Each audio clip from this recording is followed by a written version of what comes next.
Hello, a big surprise for you all, and welcome to Friday Drinks. You were expecting George. I'm not George. I'm the guy who is used to the back office now. I'm doing some front office work. So let's see how it goes. So it means we are at the end of another week. It's a Friday, so we are having drinks with friends, usual company. And we don't want George coming back. Exactly. I actually miss George. This idea of hanging out with two teetotalers doesn't really excite me. So you're already preempting what's going to be happening on the show. You guys are drinking something that looks interesting. So that's an improvement. Well, I made it, yes, because I'm the only one who knows how to operate. So you might as well tell us what we are drinking here, Shumba. So those look like lattes with local milk and this coffee from Rwanda called Gorilla's Coffee.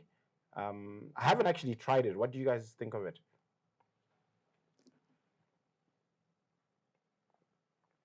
It's good. It's good. I'm not a coffee person, but yeah, look, it's something that I can be happy digestible. To drink.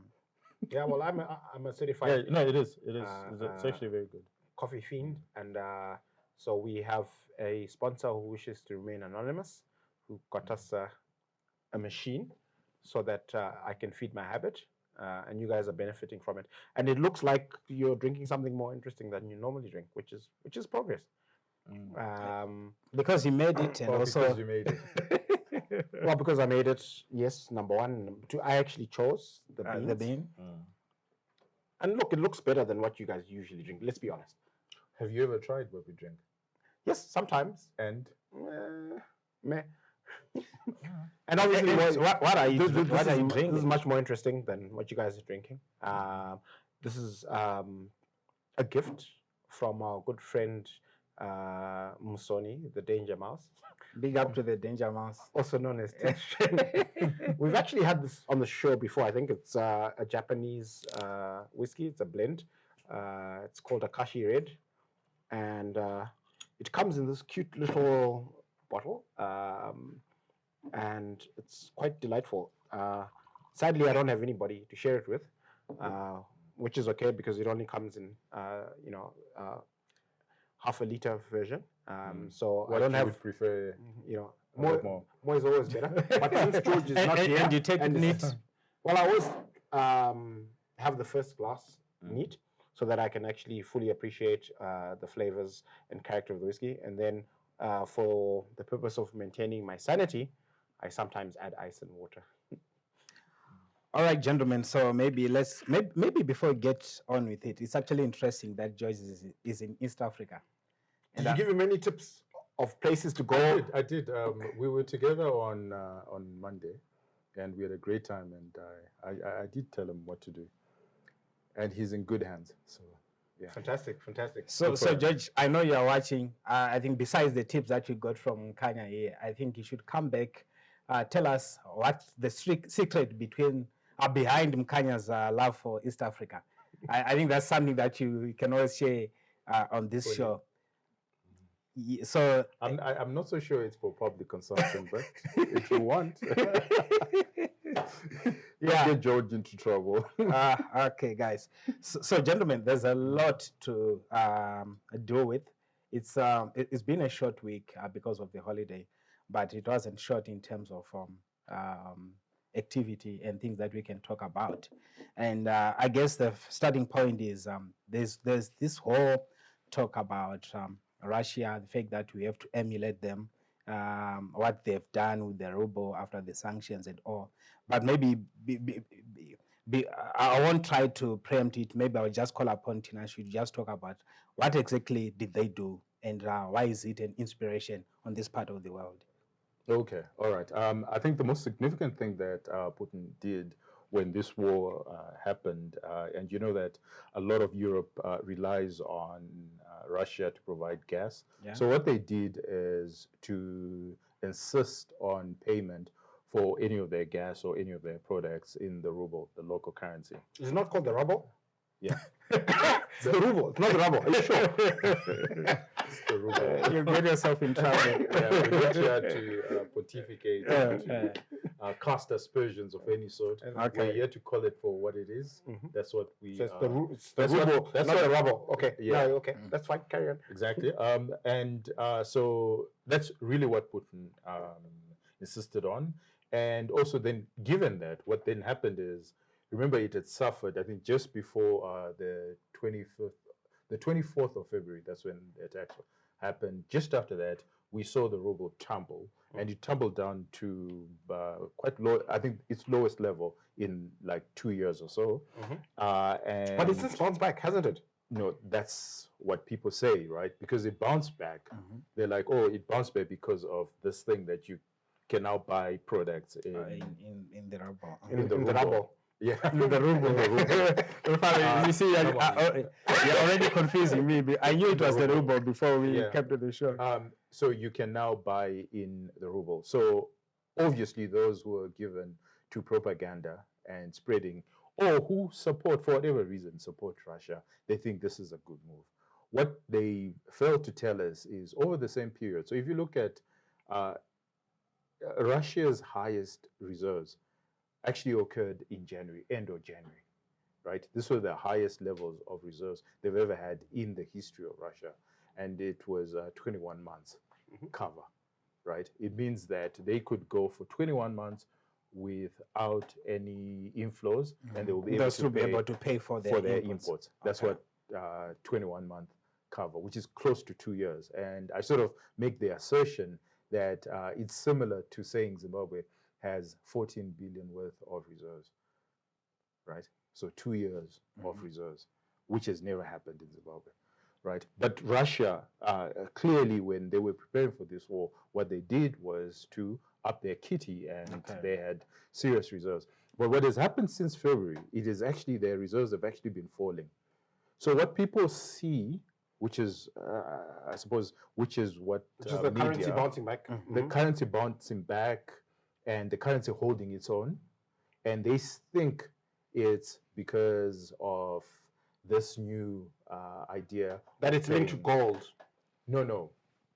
That it's they're linked asking the to the payment. payment. in It's the because to local- pay in the, Yeah. in the rubble. But that's not true. It's because they're defending the ruble. And how they're defending the ruble is using their reserves, right? So for better or worse, if this war goes on, or if these sanctions go on for a while, to his credit, to Putin's credit, you must give him credit. He's got 21 months in which he could maintain the ruble at the same level and still be paying for his imports. Yeah, but Right. okay.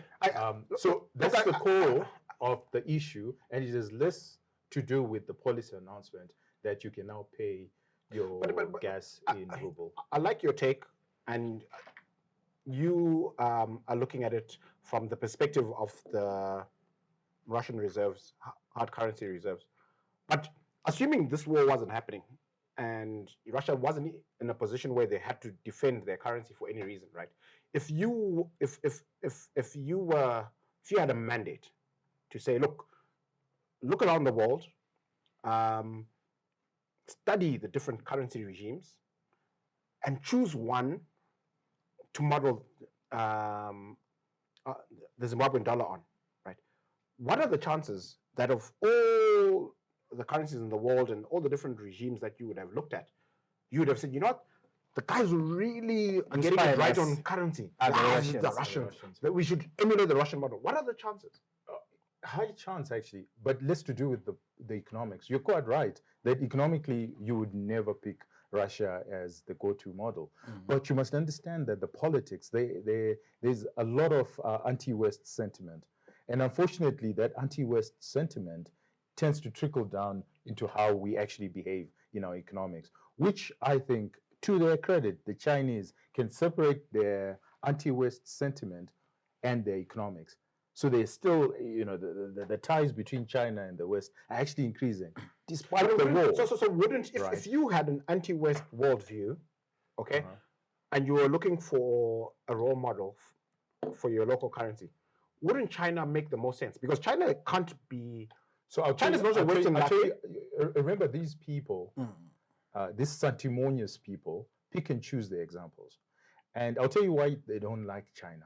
Because China is not aggressive militarily. A lot of these people are what we call neocons or pro-war sort of people. You know, they're nihilistic. The whole thesis of Marxism and socialism is nihilism. They want to destroy the world. So Russia provides that avenue for all these sentiments. If you really think about the people in Zimbabwe who support this war and who support this idea, there's this idea that this is a nuclear power head and they're going to destroy the West or they're going to destroy the world as we know it. And they feed on that. They get some sort of excitement around that. And also we must keep this in mind, especially in Africa, is that a lot of the times, and we used to do this when we were kids, right, where we would fight about which car is better, whether it's a BMW or a Mercedes. And we'd actually get into a war and into fist fight, right? But none of us could actually afford a car. But somewhat we felt better that we were somewhat aligned to a I don't know where you Mercedes grew up or- and where you had these fights. My childhood was a little bit different. But you see, I think anyway, I don't agree with Tinashe because we are not warmongers, even though we think we can emulate the Russians. So we are peaceful people, peace-loving people. Yeah, as and we're Zimbabweans. non-aligned in terms of our history Yes. politically. Yes. Anyway, we've always been non-aligned. So we are aligned to Russia we- and China. Politically, Zimbabwe is aligned. I'm actually quite shocked and surprised that you don't know this. Zimbabwe is aligned to Russia and China. And we pick between China and Russia when it suits us. We are warmongers. Otherwise, we would never have gone to the DRC Okay. if we were not. We're not going into that rabbit hole. All right, but let's shift a, So a people little with that bit. predilection of war Tinashe, and use of war, they get excited when they see these. Tinashe. So I think also to answer you, Rufaro, I don't know, maybe not to answer you, just to the question that you've asked, that is Russia the best model for us? I guess someone would argue that, look, it depends with the conditions that you find yourselves in. So Russia is actually under serious sanctions and is isolated from the rest of the world. And here we are. We believe that we've been under sanctions for much longer, and every day we are being isolated from the world. And here's a big player. Here's a superpower, or in our eyes, that have managed to navigate that whole sanction and isolation process through doing things internally. And one of them was to support their own local currency. So surely that should inspire us. So to me, it's very simple and straightforward. If you are of that line or that train of thought, let's follow the logic to its logical conclusion, right? Let's not pick and choose what we like, because we like this statement, we like this. If that's your line of thinking, so, I can't change your mind. If you guys have decided as a country or as political entities, you decided that you want to side with Russia and you like that Russian model and that Russian model of managing your currency, then yes, okay, so start selling your gold in Zim dollars then. That's number one, right? If you're going to follow it through, have 2 years of foreign currency reserves. That requires discipline. So this is why it's ridiculous. Plus, That's why I also, keep saying they pick and choose what they like. but because plus they like also, that they have not idea. said they are not going to do it. There are measures that will come. In fact, we're going to discuss it, that they're going to be an assortment of measures that's going to be announced to try and defend that. And if we are to follow the Russians to the book, Do you honestly think that they're going to increase reserves? We've got negative reserves, by the way, as it Well, we are stands. allocating currency at the auction that we don't have, which is why there's a backlog. So, look, I think we can all agree that the current exchange control regime and the auction is a mess. We don't have any moral authority to lecture anybody about, what makes sense and what doesn't make sense, given the way we've run things here. But I want to pivot. So the question, no, before we move on, I want to ask you a question. Why do you think that Zimbabweans lurch on, or the powers that be, why is it they lurch on this idea that, okay, let's actually use the Russian model? Why are we lurching on to a disastrous model? To them, it's not a disaster because, like you rightly pointed out from the start, that when the war started, you totally agree. Uh-huh. I'm asking Rufaro. Okay. Yeah. No, you totally get it, Mhm. but I'm asking Rufaro. No, I think his answer would be very similar to what I would say, that Okay. they look at it as somebody, I think there's this What's it based on? so my sense is that it's ideological. It's not actually based on understanding of the world of economics and markets. It's ideological. It's that here's the Russians standing up to Western bullies, and there's something that they find admirable and inspiring from this. Notwithstanding that the Russian economy is, not doing well, hasn't been doing well for the last 10 years, and they've got all these challenges. I think this idea that, you've got this rebellious small economy standing up to the West, it's very quite seductive. inspiring. and I think economy in its twilight, the sun is setting on Russia, and apparently we find that very alluring. I find it quite disconcerting, actually, if I think about it. Like the sun, I can even understand you looking at China, right, and saying, "Oh, okay, let's look at what China is doing. China has the highest reserves in the world." Right? So I could understand China, but I can't understand why you look up to Russia. If you're eastward looking, China would be your perfect model, because not only do they have the highest reserves in the world, not only are they the world's second largest economy, the world's fastest growing major economy, notwithstanding that the renminbi is not a hard currency, right? It is the only currency that today major central banks are adding to their basket of reserves, right? Israel, which is not an eastward-looking lucky, right? It's very much westward facing, is adding renminbi to its central bank reserves, right? Nobody is thinking about adding rubles to their national reserves. So you would think that we would want to. That's why I find it emulate China. Like, why then, if you have China there and you have Russia there, and you latch on to Russia, like, why would you? But Tinashe, you are an economist. One of the issues that is being raised is they're saying it's not good to be heavily dependent on the US dollar. That's why the Russian model is inspiring, in the sense that they're trying to boost their economy, which is under pressure from the sanctions, using their own local currency. I think that, is that backed by data? What has been the experience of other current countries? Can you really grow your economy on of US dollar foreign currency? Okay, so those are two questions, and we must first address your first question, which I think that Rufaro touched on, and beautifully so. Okay, is this idea that, okay, we're trying to move away from the US dollar. Now, if you're a small economy like Russia, that is not your fight. Okay. But if you're a big economy like China, and you're increasing your trade, your share of world trade, then it makes sense to make that your fight.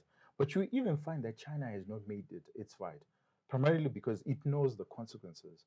Because there are a lot more people who are not willing to get their goods and services in the Chinese currency. They're still willing to get their goods and services in hard US dollars. Okay. Why? Because it's just beyond the trade.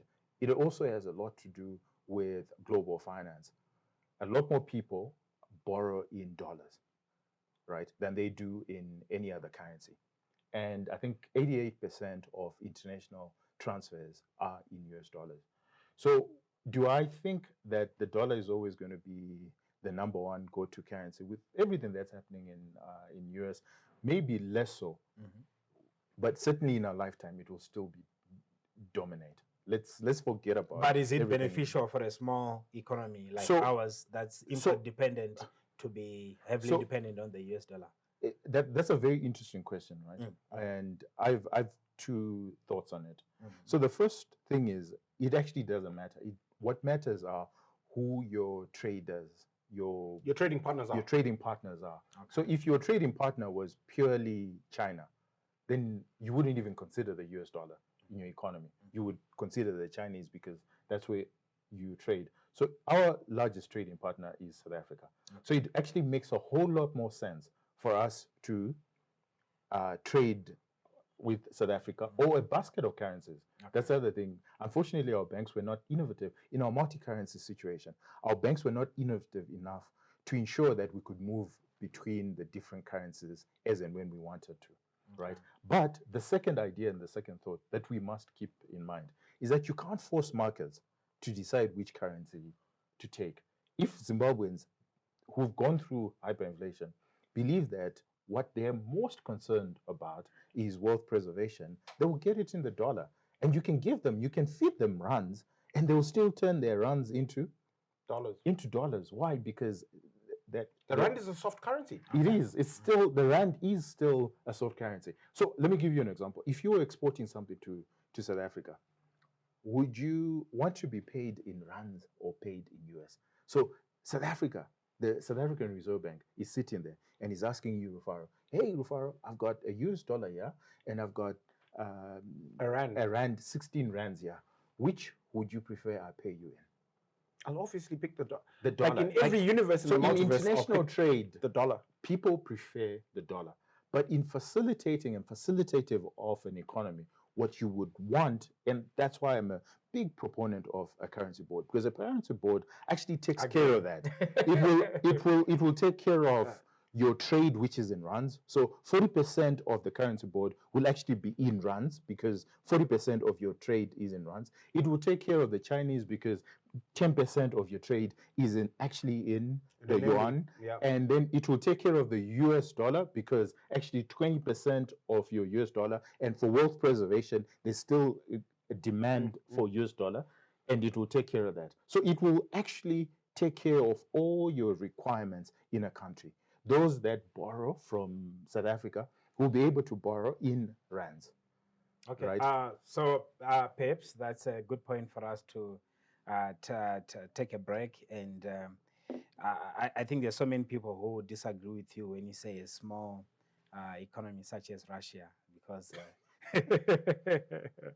it's Russia is less than 2% of the world economy, right? Yeah, so some people still view it in a to put it into context, because we don't think of ourselves as sufficiently small, and I always like to put where we are, not just as Zimbabwe but as Africa, into proper context, because all 1 billion of us on this big continent we call Africa and home, we contribute less than 5% to global GDP.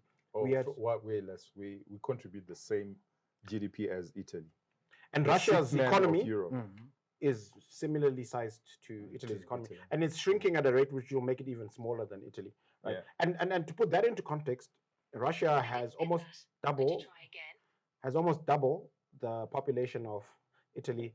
It's the largest country in the world by landmass. It's got much more in terms of natural resources than most of Western Europe. And look where it is.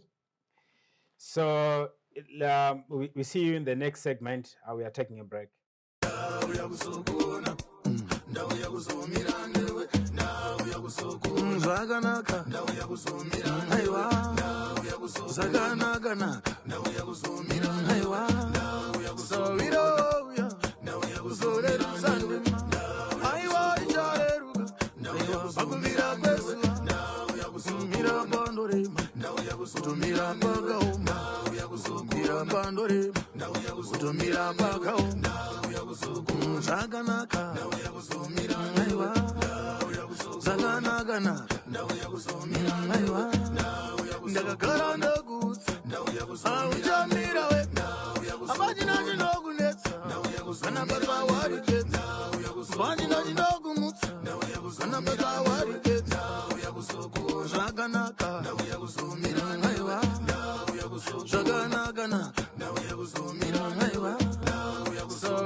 Welcome back. So before we went for break, we were discussing the whole Russian model and how it's is being seen as an inspiration to some economies, us being included. I think another issue that also came It's into not an inspiration to us. you are not a policymaker, so they don't care what you think about. But the Yeah. people who are No, making, fair enough. yeah, fair enough. yeah, the Fair people enough. who are making policies, they're actually very much inspired. And I think in the papers this week rather, there's already talk of measures to try and strengthen the Zim dollar.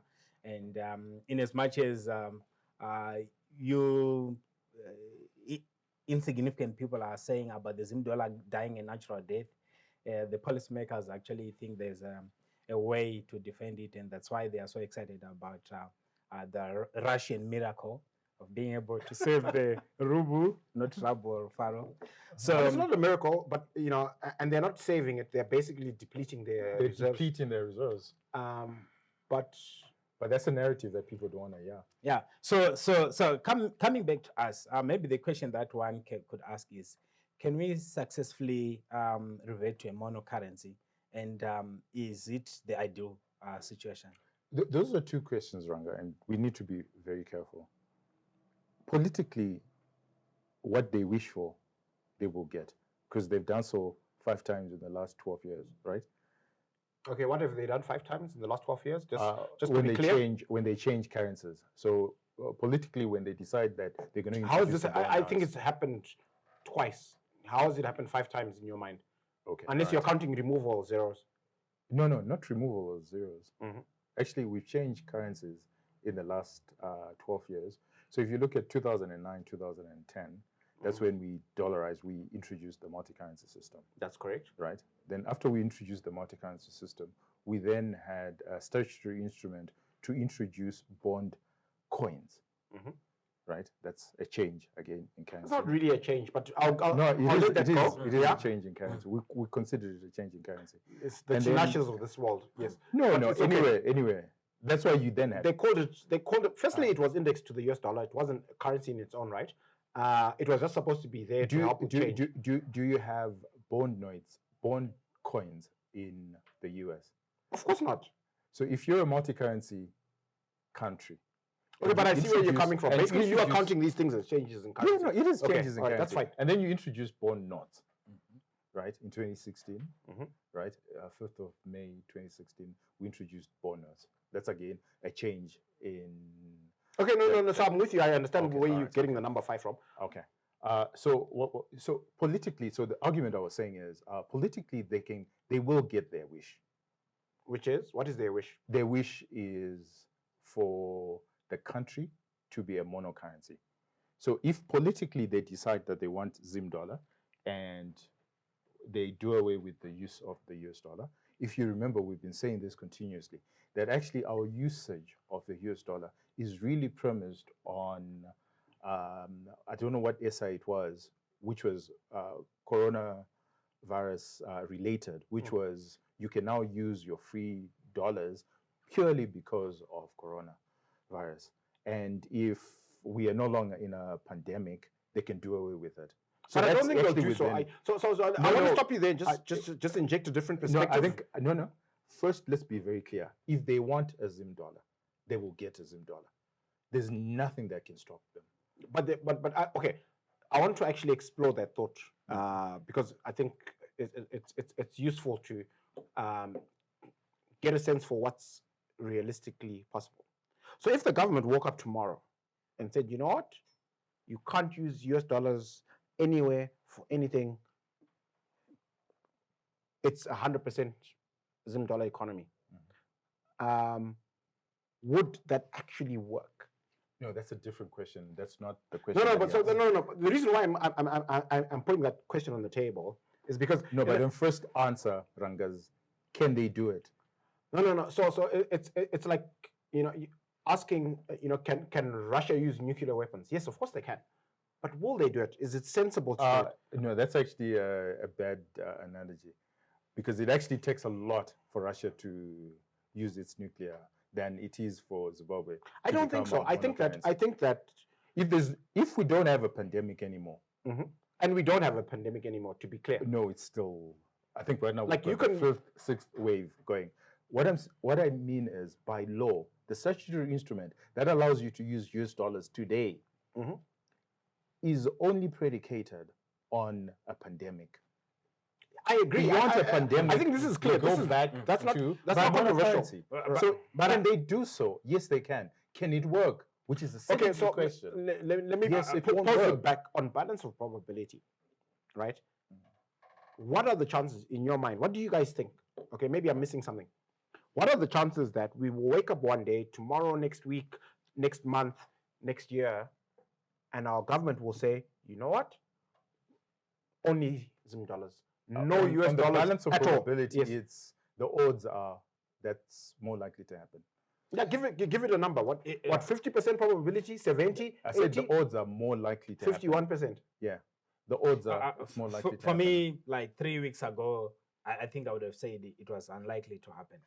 But remember, there was that time when there was a statutory instrument regarding the charging of commodities in US dollars that actually caused a serious problem in the market, in the economy, where the big players were now saying, "Look, we get our foreign currency from our local sales. So if you do that, then it means we have to queue up for our needs." And we are looking at an economy Queue up that's- at the auction, you mean? at the auction, yes. Okay. You are looking at an economy where probably maybe 70% of trades, if not more, they are now US dollar based, right? So it actually, if anything, the natural progression was actually full dollarization. Mhm. And even for government, I think it was also being helpful in the sense that they were generating US dollar revenue to be able to cover some of the things. And I think that was going to also reduce their appetite for Zim dollar printing, because some of the costs that they have, they can now pay them for them in what? In US dollars. So maybe 3 weeks ago, it was very, very unlikely. But I think there's been this rhetoric in the past 2 weeks, especially last week, where there's increasing pressure to defend the Zim dollar. You know what I find shocking from Rufara is, do you realize that the Old Mutual has not been trading for the last 2 years? What these guys want, they will get. Does it mean it will work? Is a secondary question. It won't work. You're quite right there. It's not going to work. But But currency that is a they different want. kettle of fish. No, in my if view. they want Zim dollar, right now they have all the power. They've got all the power. I agree with you. But let me ask you a question. let me give Hear you- me out. let me give you the Let me stop data. you right there. Right? They've got all the power, and on paper they can do it. Right? But why would a government that is hell bent on doing away with all other currencies and making us a monocurrency be paying its civil servants in hard currency? No, they pay part. Yes, in hard but currency. the fact that they're paying a significant, it's a So I would significant tell you. portion of the wage. So right? let me actually explain why they want Zim dollar, which you may not understand. The day you dollarize or they agree to full dollarization, how much tax revenue do you think they will collect? They'll actually collect more.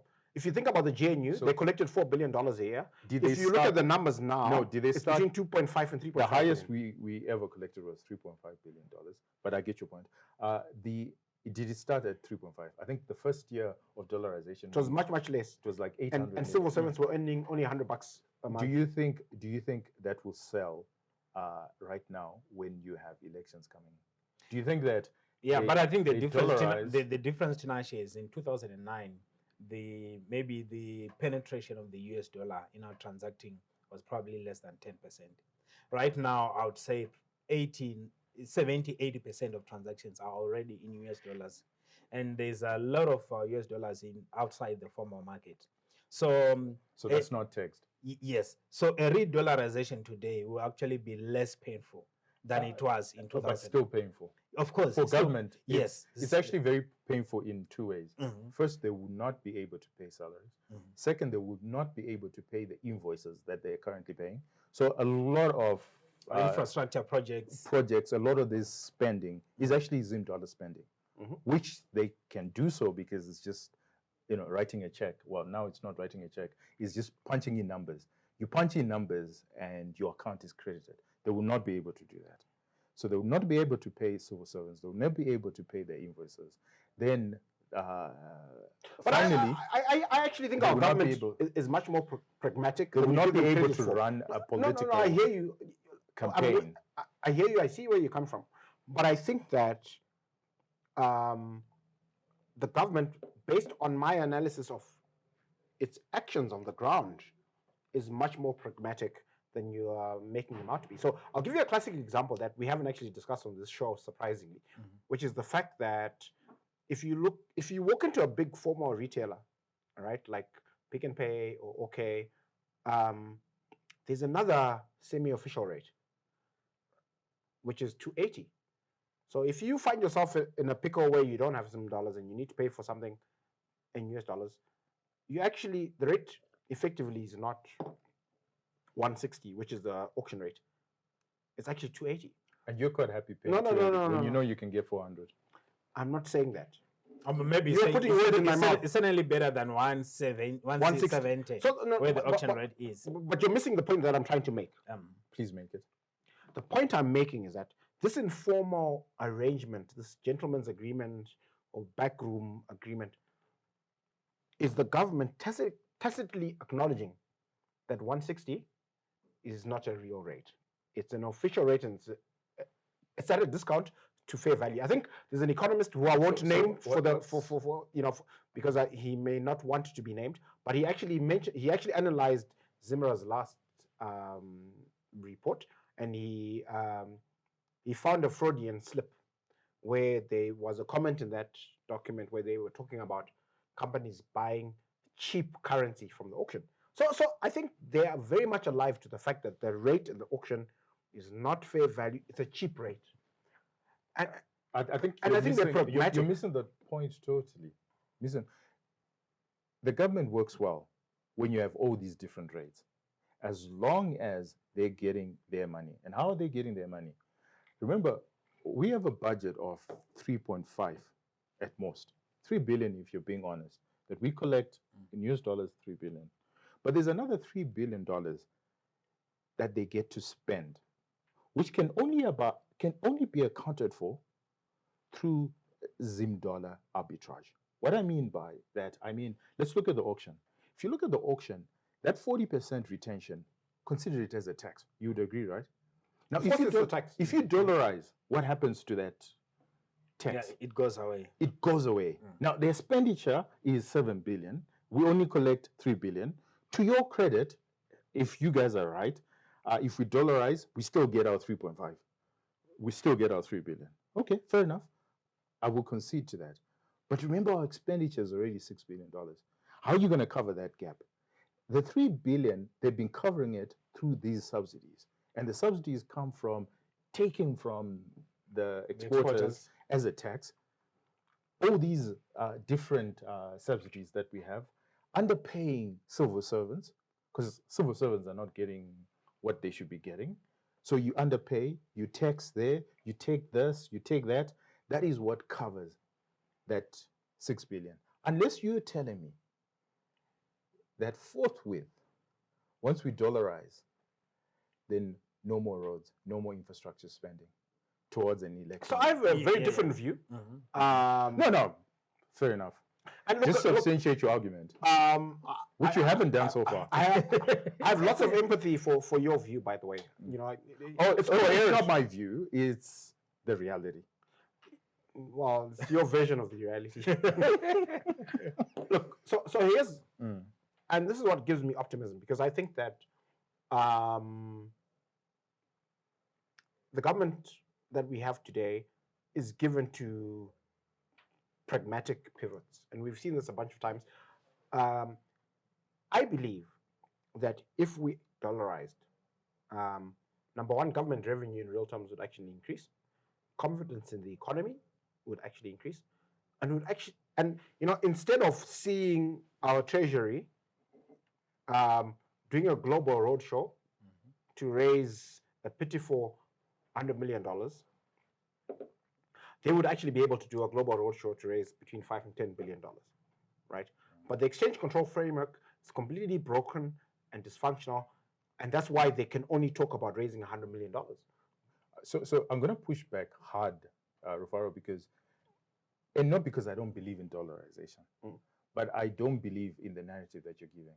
And we've had a lot of that narrative. And then when it turns out you dollarize and it turns out that's not what then happens, then people are like, oh no, so dollarization doesn't work.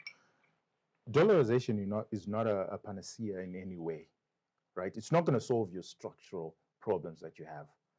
So this argument that if we dollarize today, revenues are actually going to go up, I disagree. Let's not be dishonest. Let's be honest. You've got structural problems in this economy. And So if you were think to there's a dollarize, structural problem in our economy that's bigger than the exchange control? oh yeah, conundrum? no. Exchange control is just, it's a manifestation of the problem. How about the That's not the how about the core discipline that problem. comes with dollarization, where they won't be printing and they have to It helps. eat what they It kill. certainly helps, right? I'm not saying that it solves your problem. Okay. It does not solve your problem, but it certainly helps. Maybe let's talk about reserves because this one keeps on coming. Maybe briefly, Tinashe, you can just walk us through what are they and why are they important in reserve banking and also in currency. I must say, everybody watching this show should actually read Tinashe's thread on Twitter on reserves. I thought that was really succinct. It was really illuminating. He simplified it very well. Maybe he can do that even here as well. I don't know if he's being genuine, but I'll take it for what it is. Okay. Thank you. Okay. Thank you very much, Rufaro. But let me. It's actually, you would actually understand it better because it's just debits and credits. When a foreigner comes into this country and they've got US dollars, and suppose we have no need for those US dollars, Okay. right? We're not importing anything, but a foreigner has decided, you know what, your interest rates are extremely high, and they bring in US dollars into this economy. A good reserve bank would take those US dollars and say, oh, no, thank you very much, Mr. Investor. Thank you for your US dollars. Yeah, I'm going to issue Zim dollars so that you can do whatever you want in this local economy. Because actually there's no need for US dollars because we don't trade with the outside world. We're quite happy with what we have here, right? So if it's $100, and let's assume that the rate is at 1-to-1, right, is that the Reserve Bank will take that $100, put it in their reserve, in their safe, in their warehouse, and they would literally print $100, which they will give to Mr. Investor so that Mr. Investor can invest, right? And in a period to come, the same investor will say, you know what, I've had a jolly in this country, in Zimbabwe, but I think that I need to take my money back to my country, right? And how they will do it is they will say, Mr. Reserve Bank, remember that $100 you have in your warehouse? Can I please have it back? Okay. And I will give you. And the Reserve Bank should be able to. And the Reserve Bank should be able to give back. On demand. On demand, right? When like they get their they money. say, I promise to pay the bearer on demand. Exactly. when the foreign investor put in the money, it was a quick exchange, right? So the reverse should also be true, that when they're moving out, it should also be quick and ready, right? So if you think about it, that's what reserves are, right? Reserves are actually, this money came into our country, and we know that this money will one day want to exit. And when they want to exit, we will give them back their money. So when people say reserves don't matter, I actually don't understand where they're coming from. Actually, reserves are at the core. Being able to facilitate the going out of money is actually more important than the coming in. Well, that would then encourage the next guy, the next guy, and the next guy, and the next guy. To bring in some money. It's the essence of banking. It's about faith and confidence. If I, like, even if we take away the foreign currency component, right? If you think about it in the Zimbabwean dollar context, where you do business or you are an employee and you get a salary or you sell your product, it goes into your bank account. If you need to make payments, you don't want your bank to tell you stories when you want to move money. Cannot. Exactly. Right? Your money must just move. So, right? Talking about that, so how much do we have in the kitty? How much do we have in our safe? We actually have negative savings and what do you mean negative reserves. So as a country, our mm. net foreign position Mm. is actually negative $3.5 billion. That's Okay. when you look at the central bank. But the central bank itself, so that's the banking position, net foreign assets, it's negative 3.5 billion US dollars. When you look at the central bank itself, it's negative 5 billion. Okay. So we've got these positive deposits that we have that are held by banks and not the central bank. That's the 1.8 or so billion dollars that we actually have. But the central bank doesn't have that money. So the central bank on its own, it's actually negative. And what's the impact of that on our currency, on the Zim dollar? What or it maybe are means- they related? No, is there a that's a fantastic Mm. question, and I'll simplify it straightforward. It means that there's a queue of people at the Reserve Bank who want US dollars. We're saying, you owe us US dollars. Can we please have our US dollars? So this is outside of the auction, outside everything. There's a queue of people waiting on the Reserve Bank to pay back. And the Reserve Bank is saying, I will trying to give you check if there's TBs. nothing. So the Reserve Bank is talking of, I will give you TBs in US dollars so that you can. In other words, sorry guys, I don't have your money, but I'll give you some paper that. Exactly. I owe you. And I owe you. The other one is we will give you our gold and reserves. I think we saw a Bloomberg story of Trafigura. I think it was 277 million US dollars that we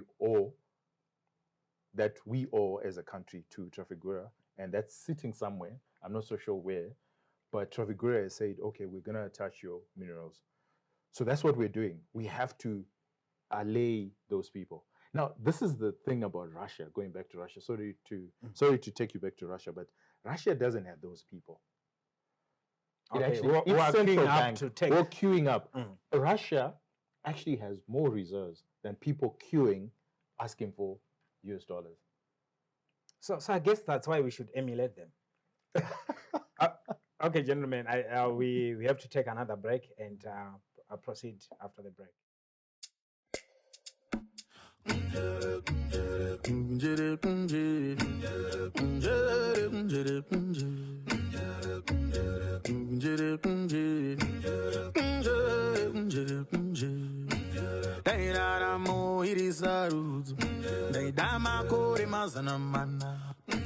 Sawira huya timburangana timburonga tichine mkana handirambe isheni novuma kana mati yangu nguva yakwana sawira huya timburangana timburonga tichine mkana daita isivara mangwana taingovunza ndewani mukana dainda isivara mangwana taingovunza nderani jana sawira huya timborangana timboronga tichine mukana sawira huya timborangana timboronga tichine mukana daita isivara mangwana taingovunza ndewani mukana dainda isivara mangwana taingovunza nderani jana sawira huya timborangana timboronga tichine mukana. Welcome to this third segment of today's show. So before we went on break, we were talking about the reserves. And anyway, before we go there, thanks, Shumba, for a second round of latte. It's probably the first time that I've had like 2 versions of coffee in one day. That's lovely. Yeah, I'm manje, so This is true. Yeah, I know you was gonna enjoy it. But cheers, guys. Yeah, cheers. Yeah. So another issue in the news this week, in fact, fairly, it must be today and yesterday, the ZUPCO. I hear ZUPCO guys on strike, and transport to every part of Harare has actually gone up by Can I start by asking a question? What do you mean you haven't seen it? I have no idea. It's not a Zupco commuter. Are you? No, but I can see it. Okay. That's all you need to do. Your office is in the CBD. Yeah, Some all of you us need are to by do- the Yeah, CBD some no, time but ago. Tinashe, thanks for that correction, because even my colleagues at work today, they were sort of sharing with me their audio. So Exactly. I mean, think it's so apparent. yeah. It's so apparent. yeah. Some of us work from home most of the time, so we don't experience these things. Okay. Yeah, no, But what's going on? So, from what I understand, so the manifestation of the problem is we're seeing longer queues, and Zupco is just, you don't have enough buses. So I then started just Aren't we interrogating. importing buses all No, the time So, for so, Zupco? so what's happening with Zupco is you've got the imported buses, but you also have the combis that have to sign on to the franchise. So you then are labeled Zupco. There's a certain charge that you give the customers, and then you get paid or you get fuel, subsidized fuel, and all sorts of subsidies. I right? can't imagine And that might be wrong with the system, but carry on. Yeah, exactly. That's what has happened. So what transpired? The first thing that transpired is a lot of the commuter buses, the combis, are getting out of the Zupco franchise, if you like. So a lot of them are. It's not even profitable. It's not sustainable anymore. So they've decided, you know what, this thing is not sustainable. The fuel, when you consider the fuel, it's coming late, or it doesn't even come. When you consider what you're So it's charging not working the for them customer. and they're dropping out. Okay, we get that. So when they started dropping out, the reaction of the authorities was to start banning combis and what's this thing that George was on the one time? Shiga. Mshika. Okay. Was George on a Mshika Shika Yeah, at the time? Yeah, the one yes, time yes. George experimented with Mshika Mshika. So he traveled He's with a one. brilliant guy. And what he didn't tell you is just how convenient they are. Okay. Right? Like that's the reason why he used it, because he had a meeting, he needed to go to a meeting, and the Mshika just. And where was around his and car? I think at the garage or something. I Did don't he know where just it was. hire the full thing on his own? or just... No. He was in Mshika. Okay. But the point is, Okay. what the combis and the Mshika were meeting the demand somewhat. So the reaction of the authorities to combis pulling out of the Zupco franchise was to start going after combis and Mshika. So they obviously made the problem worse. They made the problem worse because now the Mshika and the combis are out. And the Zupco fleet was already depleted, right? Because you had a lot of combis that had signed on to the Zupco fleet. But now those combis are out and they're at home and you don't have them Mshika. So this is what has transpired and has led to the current crisis that we see. Just not having enough transport. So it's not that the combis are not there, and it's not that people are not willing to pay the price for the combis. They are willing to pay, but right now what has happened is the prices, even for private cars, has actually gone up, right? Because there's a serious shortage. So people are having to pay a lot more than they should. So I think it goes back to the core question that we asked at the beginning of the show, which is, are these systems sustainable? This idea of having arbitrage opportunities or continuously printing money and subsidizing the public transport system. Does it work? We've continuously said it doesn't work. And these are the manifestations of why it doesn't work. Yeah, but I personally feel that I think there's a section of the society that may require that. So public transport that is subsidized, but you should be able to let it coexist with the combis and the Mshika. So for someone like George on that particular day, he was on a rush, and probably he didn't have 2 hours to be sitting at some bus stop waiting for Zupco. He could just use the Mshika of and the combis. It doesn't have to be. It's only the Zupco structure that has to be. Because the moment you do that, then you are bound to create a lot of problems. There's a reason why regulated monopolies always want to be the only ones in the market, because that's their unfair advantage, right? And they always want it to be that way. You know why? Who has a landline, right? And our landline, PTC, would always remain PTC if the other mobile telephony companies did not exist. The minute the other mobile telephony companies come in, what happens? PPC is out on a lurch. It's on its own. So it's the same thing with any monopoly, any public monopoly. For it to work, for Zupco to work, according to the government's eyes, they have to monopolize. Because if they don't monopolize, if they're competing with the private enterprise, the private enterprise would eat their lunch continuously. There's no way that it could be sustained without a free market or some sort of competition. So that's why they're banning the combis and the mshikashikas. So what model should we as Zimbabwe adopt? Because clearly we are not free market like the West, right? But having said that, we're not like China, because China controls a lot of things, but they're efficient, they're effective, they get the outcomes that they're looking for the most part, over the last 30, 40 years. Subsidies don't work. Government has no reason to be in business at all. There's no reason for government to be in business. I mean, okay, so from a simple math perspective, you can earn your taxes without having to pay out any subsidy, or you earn your taxes, but it's substantially reduced, or it's eaten up entirely by your subsidies. Which model would you rather have? I think government would rather have a model where they're receiving as much tax as they can, and then subsidize those individuals they think would need some sort of subsidy. So a direct payment of sort, right? Whether it's education or it's transport or whatever it is, but they shouldn't partake or be involved in any way in the actual running of a private enterprise or business of any sort. That's not the skill set. That's not their skill set. In fact, I would go as far as arguing that politicians anywhere around the world, they become politicians for a particular reason. And usually it's not for their business savviness. In fact, it's far removed from business savviness. So these are the consequences that we face. And it's in our education policy, it's in our transport policy, it's everywhere.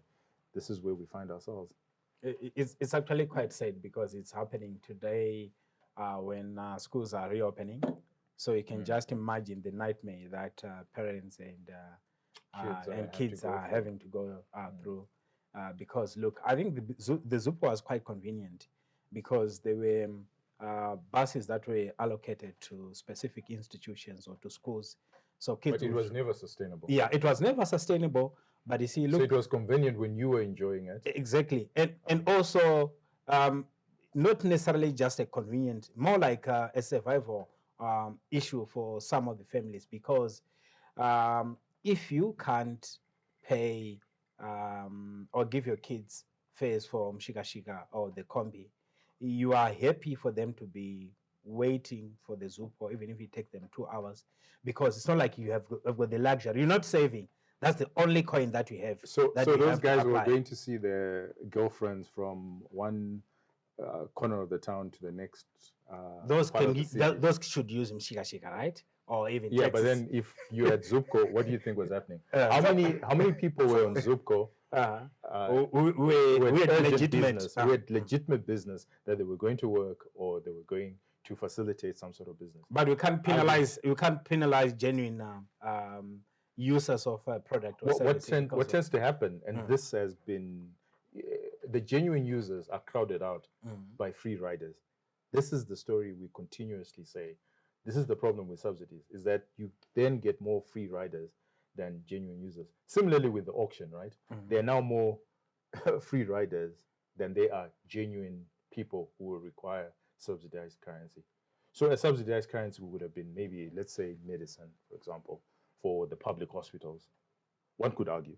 Or if you wanted to import... I'm going to disavow you of this notion that the auction serves the greater good, because I remember distinctly and I felt quite strongly about this. And unlike you, I am a beer drinker, right? But I remember, a few years ago, having this conversation with Delta, right? And they were very confident about getting receipts through formal channels to import everything they needed to produce beer. And it was remarkable to me at the time because we had shortages of essential drugs and other important things. But in the name of the employment and power, monopoly power. the ecosystem that Delta supported in terms of its supply chain and customer base, it was a priority for government to ensure that they had all the currency that they needed, even though hospitals did not have essential drugs. But it's actually a function of the lobbying that happens. So you can't blame Delta because they. I'm not blaming Delta. They did well. They did well. He's just saying that. And unfortunately, no one is there to lobby for the hospitals. Apparently. You see. So at the end of the day, whoever is lobbying and is making the loudest noise, they'll get the allocation at the expense of the other. But you know where Delta needs to what Delta needs to realize is that if the system is not sustainable, it will eventually get to them. And when I was with George on Monday, something interesting happened. I mean, he walked into a bottled store and he wanted to buy beer and he had to have his own bottles. So he picked up bottles from the car and he went and he was buying beer. Because he always has bottles in his car. No, because now Delta requires they won't sell you beer unless you bring your own bottle. Yes, but he had bottles in his car. I'm good. Yeah. So gentlemen, it looks like we are running out of time. So eventually, but we need to discuss this issue, and it's directly at you, Rufaro, the stock exchange. What are you guys brokers up to? Apparently, you are not patriotic. You need to. There's a lot of things that you guys are doing that is rubbing some policymakers the wrong way. And surprise, surprise, we are hearing that the ZSE is promoting transaction in US dollars and is causing the stability in the rate. And I think we need to take you to some flag and you swear your allegiance to the flag and the motherland. But what's the correct position and where are some of these misconceptions coming from? Look, I feel very sad having to answer this question because it speaks to where we are as a capital market today. You know, defending ourselves against these narratives. And it didn't start this week. It started 2 years ago in 2020, June, July. The entire stock market was shut down on this premise that the rate has moved aggressively because of how stockbrokers have behaved, how capital market players have behaved, particularly with the way Old Mutual was traded and PPC. And the market was closed for 30 days. And there were a lot of investigations, by the way, around trading in Old Mutual. And the market was reopened 30 days later. And to this day, there is no solid evidence or convictions in the public domain demonstrating that there were actors in the capital markets who were behaving badly. Okay, so fast forward 2 years later, and if you think about where we are today, and you look back 30 days, right, the rate is, the local currency has devalued by about 30%, right? And it's something that the government of the day is very concerned about. And we seem to be a favored bogeyman, right? When the currency is depreciating, when share prices on the stock market are moving aggressively because of, on the back of, by the way, significant money supply growth, right? We are the bogeymen. We are the ones who are responsible for the depreciation of the local currency. And that's the narrative that's put out there. And it's sad because the reason why the ZSE, the capital market, exists is to encourage investment in our country, to enable capital creation, to enable people who've built businesses that are successful to be able to exit at fair value when they can't run those businesses anymore, right? So exchanges exist for very noble reasons.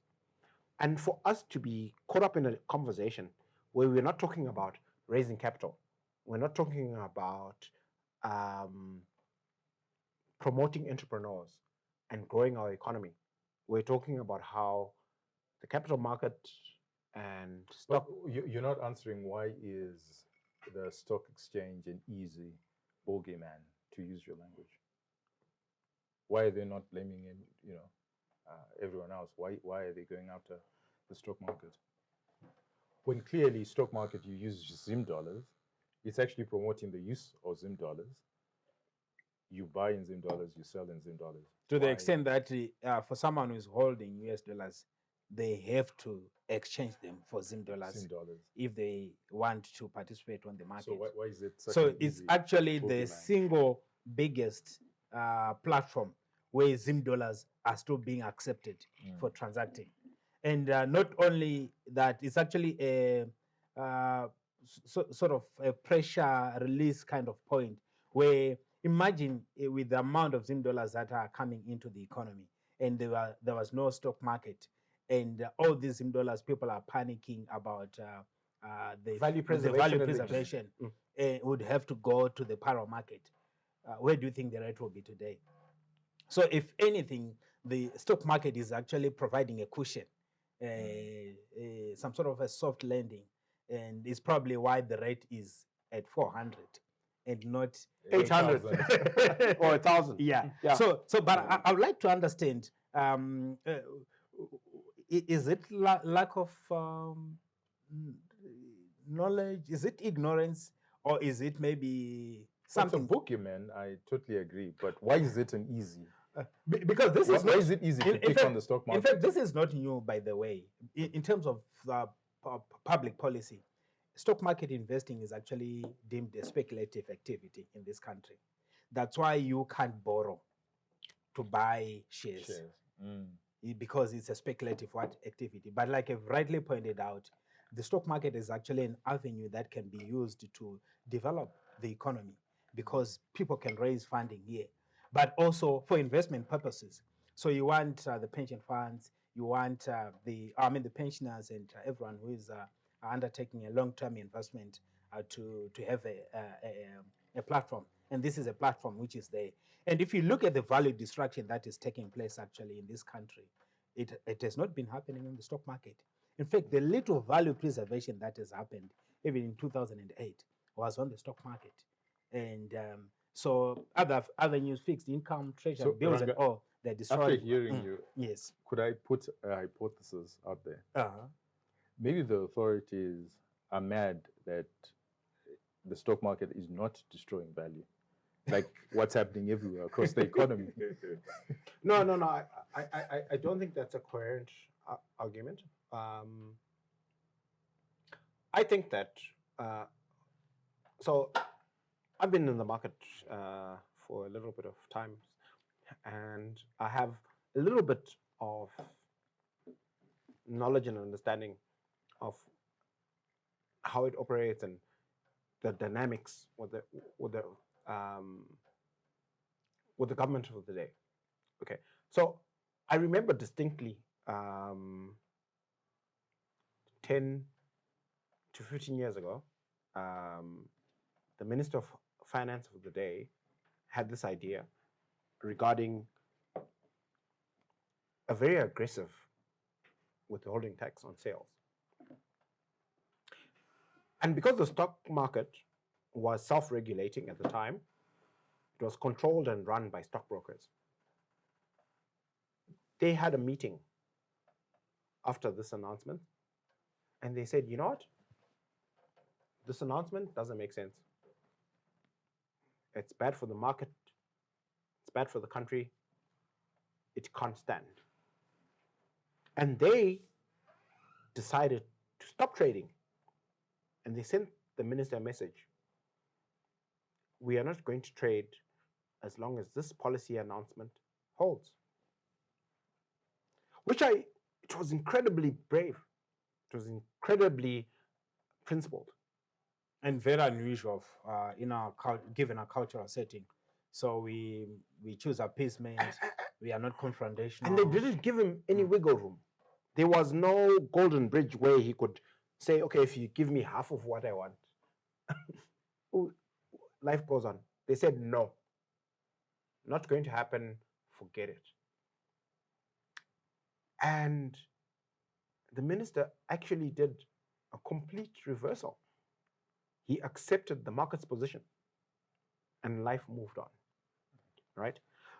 Now, fast forward to June, July 2020, right? You have a government official tweet that we're shutting down the market, okay? This is not a legally binding announcement. It's a by tweet. any stretch of the imagination. This is an announcement in media. And the market was shut down, right? The ZSE as an institution, as a private company, decided that on the basis of this announcement, it makes sense to just stop trading. And, so when I think about it, when I apply my mind to how the world had changed, right? One of the things that was true when the market challenged Herbert Murero when he was Minister of Finance, that's not true today, is that the market was controlled and run by stockbrokers. That's not true today. Oh, really? The stockbrokers and the firms don't control the ZSE. They are not the majority shareholders. So it's quite conceivable that the participants, the players on the sell side of our capital markets, the stockbrokers, actually have positions and interests that are different from the exchange. Please explain that, especially for our viewers. Yeah, I'm just 1 getting- minute because we want to end the show. So when the capital gains tax was raised, more than a decade ago, the brokers control the exchange. Today they don't. Who controls the exchange? The biggest shareholder in the ZSE today is government. Okay. And so the interests of the two are different. Yeah. Okay. All right. And one can't be seen to embarrass the other. So we have that challenge, right? Where Why is the government the majority holder or shareholder of the exchange? How did that happen? well, basically the exchange was demutualized during the GNU, and the minister at the time, I think it was BT, during the GNU, and he was quite adamant and forceful about the government retaining a significant stake, which I think was No. So before that, who owned? It was the members, right? Yes. So how is it post? But it and existed. then the government so then it- owns a significant shareholding. It existed How in the does that context happen? of a legal framework in which the stockbrokers controlled it, but it was basically an organ of the government. It was But the remember stockbrokers there was controlled the it. ZSE Act, so it was a legislated. It was a creature of the legislation. The ZSE But it was controlled by the members. by the members. So when it transitioned to a demutualized You're private still company, not telling me with confidence Mm. why then the act gave subsequent shareholding to government. Like why? Well, I certainly wasn't party to those conversations. I would have loved to know. I think I would love to know why. and that's So- an interesting aspect of the history.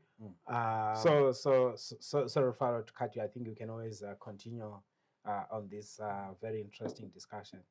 So we have to bring the show to an end, and it's been lovely to have you on board. And please remember to comment on our social media platforms, like our Facebook page, and subscribe to our YouTube channel.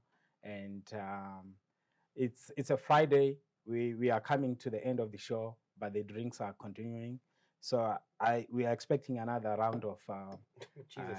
latte from I'm Rufaro. not making any more And, lattes, but I do have an interesting meme competition that I want to announce to our followers. I'll give you 30 seconds to announce that if you have to, or maybe you're gonna do it on Yeah, social yeah, media. yeah, sure. So here's the thing.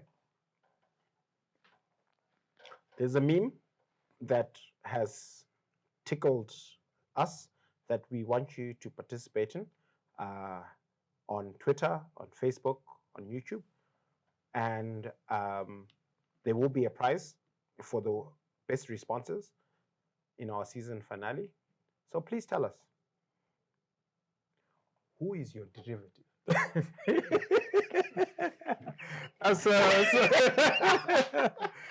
So on this note, we end the show. Keep drinking and drink responsibly. Even more lattes, I think, will take you into your weekend. Otherwise, bye bye for now.